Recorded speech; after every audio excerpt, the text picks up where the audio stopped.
Cette soirée a été organisée par l'association des habitants de votre quartier, par la FLCL, M. Mayer, le Centre socioculturel et Assidus, qui est une association citoyenne pour la défense des usagers des services publics, dont je fais partie du comité. Et nous avons été interpellés au sujet du prolongement ou pas de la ligne 2, de nouveau, de la restauration du prolongement jusqu'à la Bourdonnette. Et on s'est dit que la meilleure chose était de venir sur place et de convoquer les habitants pour avoir votre avis. Nous avons aussi invité les habitants de Chavannes, depuis la Maladière jusqu'ici, Sablon, Poitevaux, etc., parce qu'ils sont touchés par le même problème. Alors, avant, le bus numéro 2 arrivait jusqu'à la Bourdonnette, et après, tout d'un coup, les TL ont décidé qu'il finissait à la Maladière. Ça tournait. Il y a eu une pétition en 2009, signée par les habitants de la Bourdonnette et d'autres personnes, qui a recueilli quand même 1000 signatures, 998 pour être précis, qui a été déposée au conseil communal. Il y a eu en 2010 une motion d'Evelyne Knecht, une conseillère communale, qui demandait la même chose. Et puis, une commission s'est réunie, une commission du conseil communal, qui a renvoyé cette motion, cette demande à la municipalité pour qu'elle donne une réponse. Aujourd'hui, il y a la ligne 25 qui est prolongée depuis la Bourdonnette, prolongée jusqu'à Chavannes, la gare de Renan et Chavannes. Et comme il y a ces changements, on s'est posé la question qu'est-ce qui va advenir de la ligne 2 et de son prolongement? Est-ce que c'est toujours d'actualité ou pas? Nous avons avec nous ici Jean Pin, qui est conseiller communal, à qui je vais donner la parole. On va ensuite, tout de suite, passer aux questions, à vos interventions. Il ne faut pas hésiter de demander la parole. D'accord? Voilà, bonsoir mesdames et messieurs. Alors, je suis au conseil communal de Lausanne et la problématique de la ligne 2 est revenue, je dirais, à l'ordre du jour lors d'une commission dont j'ai fait partie qui allait dans les travaux sur le carrefour Bourdonnette pour la ligne 25. Et dans cette commission, dans le préavis de la municipalité, en étant, alors je suis conseiller communal, j'ai fait 28 ans au transport public de Lausanne, donc je connais très bien les transports publics, y compris mon directeur, et puis les cadres, donc, je suis à la pré-retraite, ça veut dire que je roule 25%. Voilà, donc, avec mon observation de conducteur de transport public, conseiller communal au niveau politique, j'ai tout de suite rendu attentif, je me suis inquiété. Ok, la ligne 25, il fallait construire cette ligne, ce qui a été fait, mais qu'est-ce qu'ils allaient faire de la ligne qui restait, qui allait au terminus de la Bourdonnette? Alors tout de suite, je me suis inquiété et j'ai demandé s'il y avait le maintien de cette ligne. Et puis pour avoir le maintien de cette ligne, il fallait poser une aiguille. Alors ça a été donc c'est assuré. Ça veut dire que même maintenant, en cas de problème de circulation, problème de manifestation, même la ligne 25, si elle est bloquée, au lieu d'aller à Chavannes, Renan, elle pourrait retourner. Donc tout véhicule peut retourner au niveau de la Bourdonnette. Et puis au conseil communal, donc le rapport a été présenté. J'ai quand même une discussion ouverte et j'ai quand même relevé, je suis revenu sur cette pétition. Alors déjà, je remercier que La ligne la ligne aérienne reste jusqu'au terminus de la Bourdonnette et en plus donc à ce côté de l'Aiguille. Et de proposer que dans le futur, pourquoi pas cette ligne 2 aille jusqu'à Saint-Sulpice, parce qu'on sait qu'actuellement il y a des grands projets de construction de bâtiments pour les universités, pour l'UNIL, et donc il y a des possibilités futures et puis métamorphose du Sud, hein, donc il va y avoir des nouveaux quartiers. Donc, gouverner, c'est prévoir, et prévoir, c'est maintenir la ligne 2 et la prolonger surtout, c'est ce qui vous concerne. Alors maintenant, c'est un petit peu le but de cette soirée, savoir un petit peu avec, c'était en 2000, comme tu l'as dit, 2009, hein, il y a eu pétition, il y a eu motion, savoir avec la nouvelle ligne 25 quel est l'état d'esprit des habitants de la Bourdonnette. Est-ce qu'avec la ligne 25, c'est vrai que ça va mieux, c'est moins une urgence, c'est moins une revendication prioritaire, parce que ça c'est aussi important, parce qu'il faut quand même la mobilisation. Donc maintenant c'est peut-être à vous la parole, vos réactions, et puis par rapport à vos constats, sur le prolongement comme revendication de 2009 de la ligne 2 et avec surtout ce qui est important, cette nouvelle ligne 25. Est-ce que c'est un plus, ouais, c'est un plus sûr, mais est-ce que vraiment ce plus étouffe, mettre de côté votre revendication de 2009? Voilà, savoir si on peut repartir politiquement au conseil communal par rapport à ça. Voilà. Alors, qu'est-ce que vous pensez sur cette ligne 2? On parlera plus tard de la ligne 25, mais on fait un sujet par fois parce que sinon on ne s'en sort pas. Oui, voilà. Puisque déjà tout est organisé, pourquoi pas remettre en route le 2 jusqu'à la Bourdonnette, puisqu'il reste 10 minutes, voire plus, à la Maladière-Lac. Bon, ça fait la pause du chauffeur, c'est clair. Mais pour nous autres, enfin moi je parle des gens déjà moins bien ou qui n'ont pas de voiture. C'est un transbordement chaque fois pour sortir à Délice, prendre le métro qui est bondé parce qu'ils veulent aller à Ouchy. Nous, on aimerait aussi y aller, ou bien alors il faut trottiner, se perdre au bord du lac pour retrouver la position du 2. J'ai vu que tous les touristes nous demandent à longueur de journée, c'est où pour prendre le 2. J'en ai souvent accompagné parce qu'ils se perdent dans les je sais pas, ces tunnels, là, les sous-bois. C'est pratique parce que ça donne le bord du lac. Le 25 est pratique parce qu'il donne l'autre partie de Lausanne. Tout y est sur place. Pourquoi ne pas le remettre en route? Bien, merci. Qui d'autre? Est-ce qu'il y a d'autres avis? Ou semblables, hein? Ça peut être d'autres aspects de la même chose. Oui, madame. Je dis la même chose. Moi, j'ai le journal d'Auchy ici. Il y a plein de propositions de petites fêtes, voilà, vide-grenier, etc. Pour y accéder, c'est compliqué. On doit prendre le 25 plus le métro 2, le métro M2. Le journal d'Auchy ne nous sert à rien ici parce que c'est compliqué d'y aller. Et bon, j'ai déjà mon petit-fils qui va à Chicha à l'école. Et puis c'est très dur, s'arrêter dans le 25, de l'autre côté, quand le 2, il pouvait le laisser dans le 701. Alors lui, il perd beaucoup de temps pour aller à l'école, alors que le 2, il l'amène directement avec le 701, et ça sera bien pour le petit, donc il a 13 ans.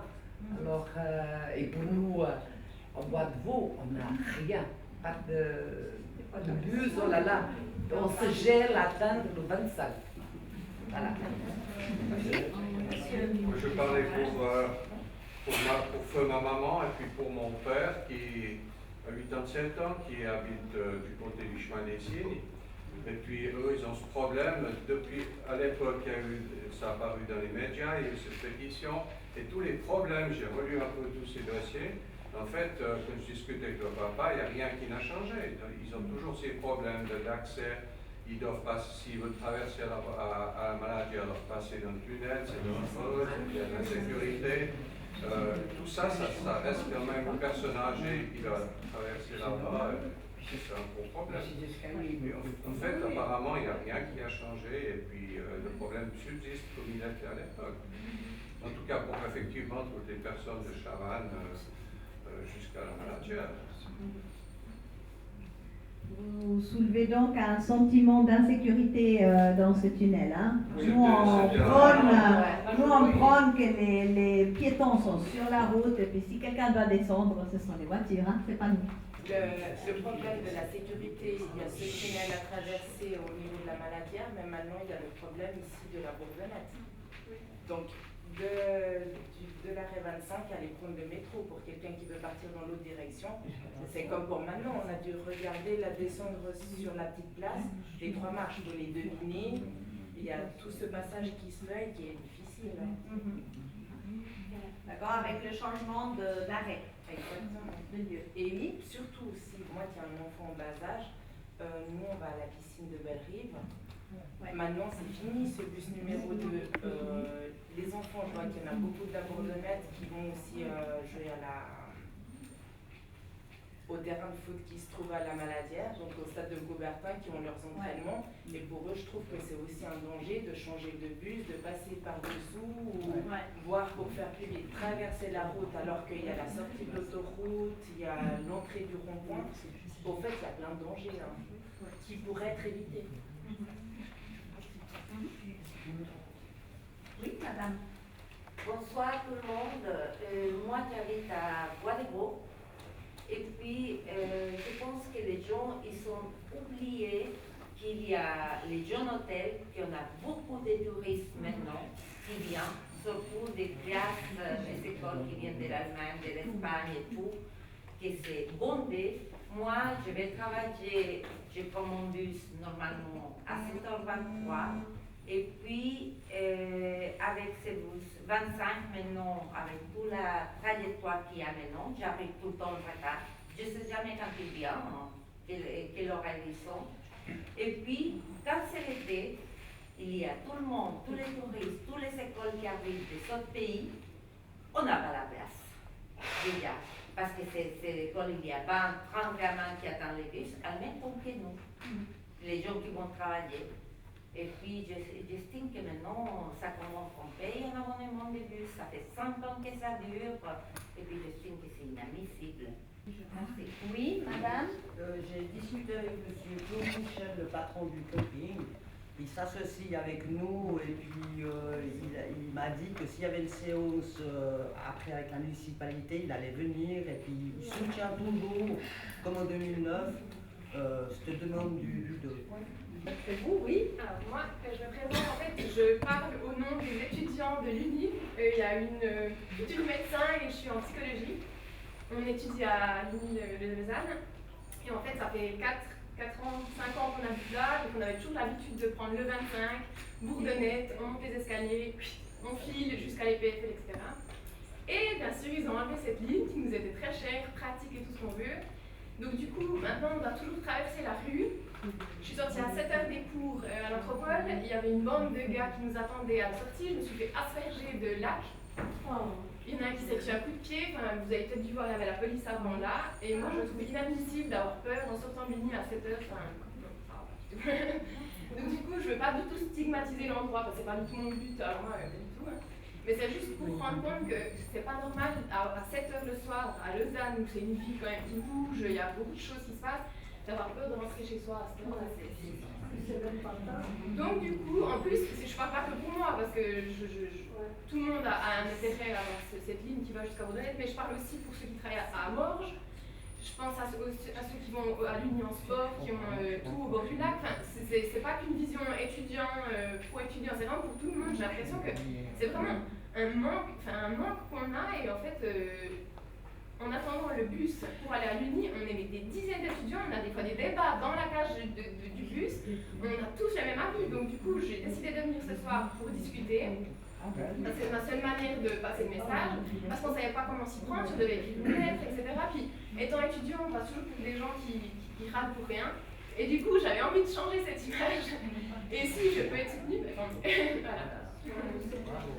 Il y a deux problèmes distincts. C'est là le prolongement de la ligne 2, ça comporte certains problèmes pour ceux qui vont et à Bellerive, et dans les terrains de sport, et qu'est-ce que j'ai encore noté, à Ouchy surtout.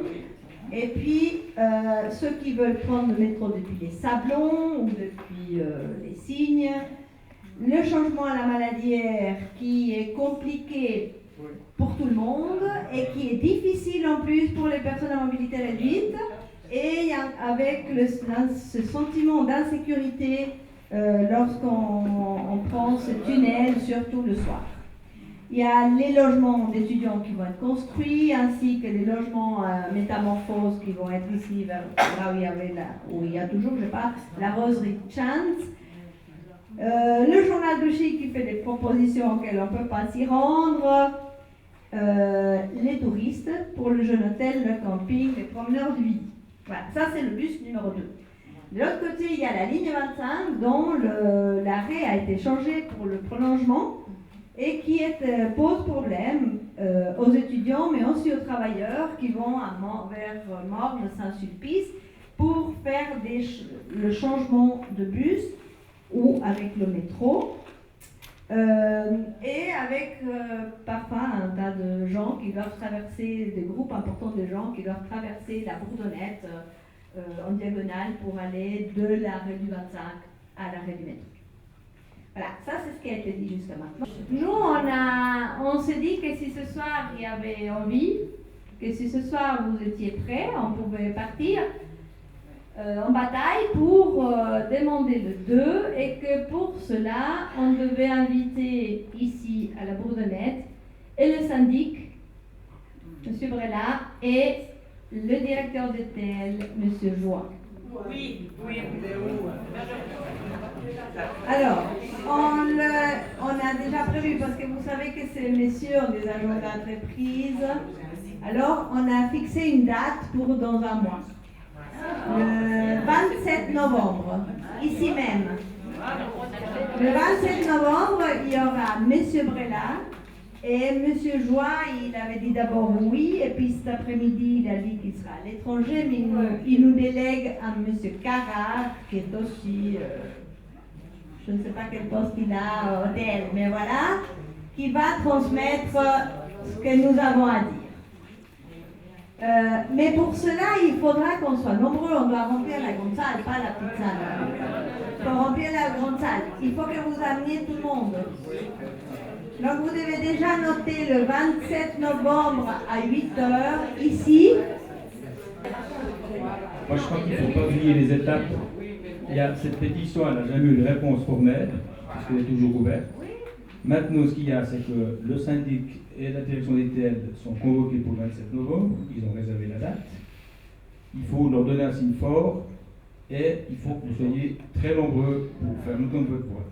Ça rappellera, on doit suivre exactement la même démarche qu'au début des années 2000, quand l'office postal, on nous promettait qu'il allait être fermé.